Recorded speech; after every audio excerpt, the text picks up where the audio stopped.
Colocation, qui paye quoi? Bonjour et bienvenue dans cette nouvelle vidéo. Je suis Audrey, auteure, conférencière, créatrice de l'entreprise lesrevenusautrement.fr, mais je suis aussi connue en France comme étant experte en colocation au rendement. Et aujourd'hui, j'ai décidé de vous faire cette vidéo sur concrètement en colocation, qui paye quoi? Pourquoi? Tout simplement parce que je vois beaucoup de commentaires en dessous de certaines de mes vidéos qui disent mais est-ce qu'il vaut mieux payer les charges ou il vaut mieux que ce soit les locataires qui payent les charges? Si oui, combien ils doivent payer, etc., etc. Là, je vais essayer de vous faire une vidéo qui va vous expliquer comment je fonctionne et comment possiblement vous pouvez fonctionner aussi. Alors, qui paye quoi dans les colocations? Tout simplement, eh bien, il va falloir déjà que vous regardiez ce qui est compris dans le bien que vous avez visé. Je m'explique. Si vous avez acheté un bien qui est par exemple dans une résidence en copropriété, peut-être que vous avez vous devez payer par défaut des charges d'eau, alors que ce soit eau chaude, eau froide ou le gardien, etc., etc. Donc déjà, en fonction de ça, c'est un premier indicateur. Ensuite, deuxièmement, il va falloir que vous regardiez et que vous analysiez bien, qui sont les locataires que vous visez ou que vous avez. C'est-à-dire que concrètement, est-ce que vous avez peut-être plus des intérimaires? Est-ce que vous avez des personnes qui restent à long terme? Est-ce que ce sont des étudiants en médecine? Qui sont les personnes qui vont habiter dans vos colocations? Ça, c'est deuxièmement. Pourquoi ces questions? Tout simplement parce que déjà dans le premièrement, notamment sur la copropriété, si vous payez des charges, eh bien je vous encourage à payer l'entièreté des charges, d'accord? Et ensuite, à diviser, bien évidemment, par nombre de chambres, pas par nombre de colocataires, par nombre de chambres, et ensuite par nombre de mois, en augmentant un petit peu plus, et bien évidemment, eh bien, de faire une provision sur charge. Alors je vais aller un petit peu plus loin là-dessus. C'est-à-dire que concrètement, admettons que vous avez tout calculé, toutes vos charges, que ce soit l'eau, l'électricité, blablabla, blablabla. Et en fait, vous dites, bah voilà, ça fait peut-être, je sais pas moi, 70 euros, 65 euros par colocataire. Eh bien, je vous encourage à mettre 70 euros par colocataire parce qu'il y aura forcément ou peut-être pas, des périodes un petit peu plus creuses ou des périodes de battement où vous aurez peut-être le départ d'un locataire qui va peut-être partir le 12 du mois et peut-être que le suivant va venir le 25 du mois. Donc peut-être que vous aurez peut-être une petite période de flottaison, de flottement.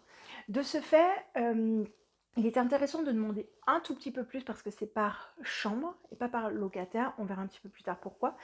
Par chambre et de faire une provision sur charge. Alors, qu'est-ce que une provision sur charge? C'est-à-dire que concrètement, précédemment, on faisait au forfait, donc au réel, on dit, bah voilà, et bien là, on fait une provision sur charge. C'est-à-dire que c'est nous qui payons les factures, et si des fois, il y avait un surplus, tout ci, tout ça, on a le droit, une fois par an, de réclamer le surplus à tous les locataires. Et donc, c'est pour ça que je vous encourage de faire cette provision sur charge.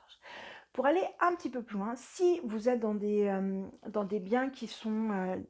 c'est le type de bien que j'aime bien généralement et dans lequel j'investis, ce sont des biens souvent en pierre avec pas ou peu de charges, etc. etc. Donc, de ce fait, eh bien, je laisse les locataires prendre, dans certains cas, ça dépend, l'entièreté des charges à leur charge.